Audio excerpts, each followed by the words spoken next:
Gotogochaka na roboti rogwichani Nyakegima kurase county ya Nyamira skuru ya secondary ya St. Peter's Nyakemincha igomero yabono yasiekiru asegeka getamanyiri ya maiga yomorokiwo yomo oyubono ole form 3 ase skuru yo umobero ye gotoka litukirimo ryoka go itiro sega itire no mobero yo korotwa ase enkako eyemo ya mache ase county ya Nyamira igobono igetambukirige kererwa aziri kunyara ko koroboto kiboisaine na komanyana kie kunyarekano moroki wore form 3 omubero yo gotoka senke guya mache ase county yo ya Nyamira ekine kike reskuru yego siekwa nigo yasiekirwa seke getamanyiri ekero kiryo botuki bogendrete komanyikire tege kolekyo kunyara kokolekana ase eskuru yo Meme Moronge, Principal Nyakemincha Secondary School.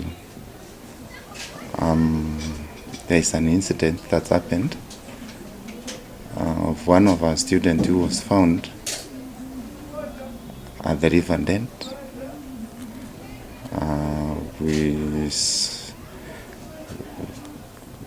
We so sorry about it, and we are shocked by the same. Because losing a student is very, very painful to us, the community and the parents. So we give our condolence for the same, but we've really not known what happened. And the police have taken over the case. They are doing their investigations.